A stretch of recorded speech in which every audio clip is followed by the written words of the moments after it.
Hi and welcome back to my channel. Today we have a Helson on here. Small brand, I think they've been around about 10 years or so, and they've been known for knocking out plenty of divers watches over the years, and this one is really nice. I got this courtesy of my friend Steve over at a Watch Obsession on Instagram. Some great pictures on there if you're into your photography and your watches, really worth checking out. Now, this model here is actually called the Helson Shark Diver. It's a, Shark Diver 40 in brass. Now, I think it's a really handsome looking watch. I think for the price being $350, you're getting quite a lot of watch for your money here. I think it's really is something a little bit more unusual as well. Something you don't always see being that it's in brass. Now, let's just zoom in and have a look at that dial first. Actually, before I go on about the dial, I should really point out it is a 40mm watch. It is only 13mm thick and it's got 49 lug to lugs. The bracelet size, or lug width you'd say, is 20mm. So it's all really nicely proportioned, I think, for the size watch it is. Now, the dial here, you have this very funky turquoisey blue kind of colour, which really comes alive when outside in sunlight. You can really see how thick those ridges are in the sunburst, and I think it does look very nice outside. We don't have any applied markers, we simply have printed markers on this with plenty of lume. This watch constantly is picking up sunlight, and then when you go inside it really does glow. I'll put a very quick flashlight on it, just only a quick, just to see, and you get the idea. So the lume on this watch I think is very good. There's plenty of it as well. You've got these big sword hands here, brushed brass again, which it just really looks right on this watch. I like the fact that you've just got the Helson, the Shark Diver in the brass colour, and the automatic 500 meter, as this is a 500 meter diver. Now, we've got here a big chunky sapphire crystal. I believe it's around about 3mm thick. So I'm not sure, I think it has AR, but only on the inside, but it looks very properly done, really well done. The actual bezel, as we come out here, all brass. One thing I would have thought is maybe if they'd have filled these in maybe with some markers, maybe black or something like that, would have looked quite good in there. But yeah, it still looks very, very good. Something you could do yourself actually if you wanted to. Now, as it comes to bezel action, very positive 120 click, no back play.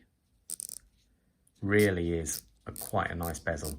Zero back play on there, and you get lots of purchase on this coin edge outer bezel here. The only slight negative I would say, it's the tip. The lume pip doesn't quite line up. It is a fraction over to the side, which is a bit of a pain. I don't know if you can pop this off and adjust it. You might be able to, I'm not sure, as it's not my watch. I'm not going to take it apart to find out. Now, the actual case, as we look around it here, let's zoom out a little bit here. I say it's very roughly finished. There hasn't been any polishing at all on there, and it doesn't even look like brushwork. It simply looks like it's been drew out of a die, how they've actually formed this. But to be fair, it suits this kind of watch, because you know it's going to patina over, it doesn't take any time at all, and these will start to patina. You can actually remove patina if you want with baking soda, I think, and lemon and stuff like that. You can actually get it back to bright and shiny again if that's what you want. But normally when you buy this kind of watch, that isn't the look you're going for. I love the fact that it's got these big kind of industrial, big strong crown guards on there.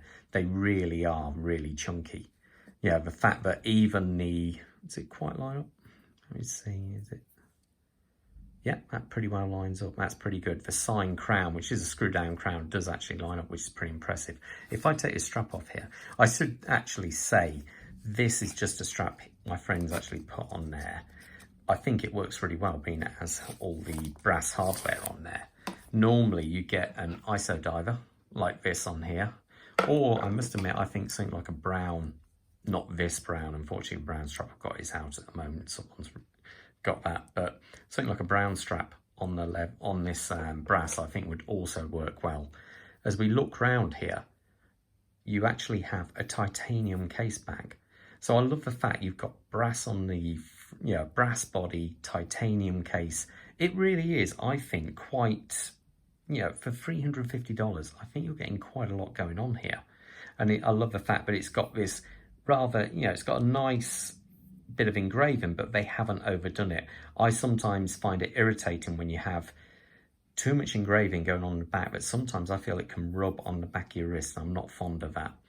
The one thing I would say, and it is a point of interest, is it has these strange, they're not spring bars, the bars which lock through here. What they actually remind me of is the hex bolts, like you get on a Zin, like I'm wearing at the moment. You get these weird hex bolts, and it is very similar to that. You do actually get some spare, and I think that's quite handy because you are kind of stuck with their system. But it is quite a unusual response, and I don't mind that. Unusual sometimes, it's always nice when people do things a little bit different. As I said, this is a screw down crown.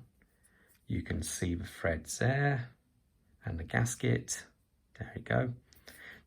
What's powering this watch is, as it says on the back, an NH35. So we've got a Seiko movement in this, and I like the fact that there's no date window.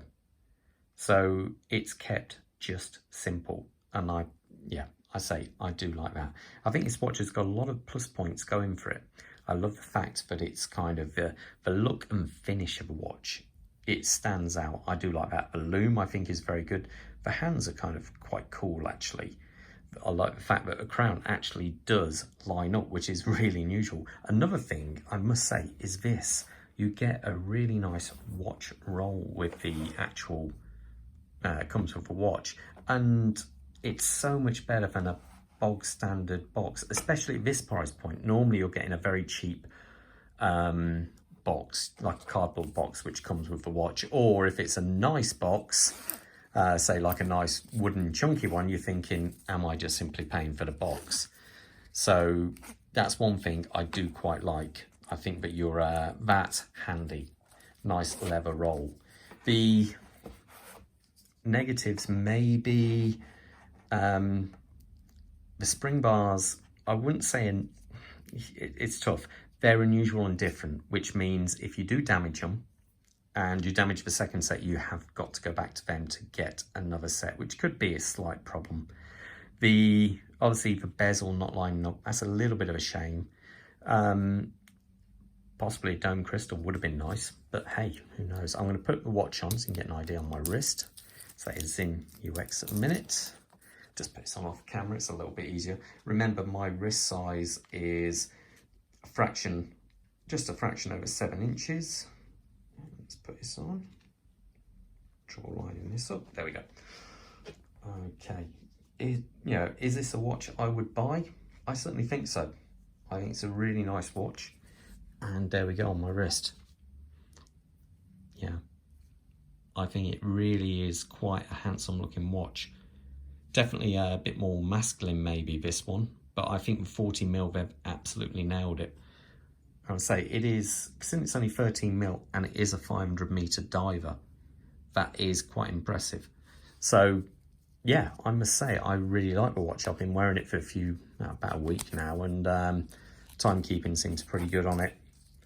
About 6 seconds a day roughly, so for an NH35 that's really quite good, and I really like it. I would get one of these for sure. So let me know in the comments below if it's something you'd possibly go for. Okay, all the best, stay safe, and I will see you at the next review. Take care, bye.